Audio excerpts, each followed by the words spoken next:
உங்கள் வீடு தேடி வரும் அரசு. உங்களுடன் ஸ்டாலின்.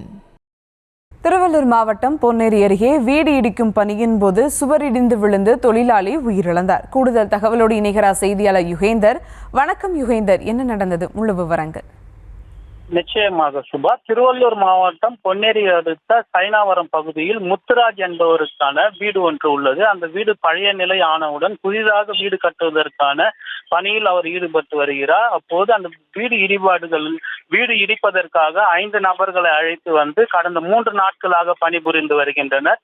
இந்த நிலையில் இன்று அதிகாலை வழக்கம் போல பணியில் ஈடுபட்டிருந்து கொண்டிருக்கும் போது தினேஷ்குமாருடன் சேர்ந்து 5 நபர்கள் பணி செய்து கொண்டிருந்தனர். இந்த இடிபாடுக்குள் சிக்கி தினேஷ்குமார் என்பவர் இடிபாடுக்குள் சிக்கி கொண்டுள்ளார். அக்கம் பக்கத்தினர் பொன்னேரி காவல்துறையினருக்கும் தீயணைப்பு துறையினருக்கும் தகவல் கொடுத்தனர். அவர்கள் வருவதற்கு முன்பாகவே இவர்கள் அவரை மீட்டு அரசு மருத்துவமனைக்கு அனுப்பி வைத்தனர். இந்த நிலையில் அரசு மருத்துவமனைக்கு அனுப்பி வைத்து டாக்டர்கள் பரிசோதித்து பார்த்தபோது அவர் வரும் வழியிலேயே உயிரிழந்திருப்பதாக மருத்துவர்கள் தெரிவித்தனர். இதனை அடுத்து பொன்னேரி காவல்துறையினர் பிரேதத்தை கைப்பற்றி பரிசோதனைக்காக அனுப்பி வைத்துள்ளனர். இது குறித்து 13 வயது இளைஞன் தினேஷ்குமார் உயிர்ந்த சம்பவம் அப்பகுதியில் பெரும் பரபரப்பை ஏற்படுத்தி வருகிறது.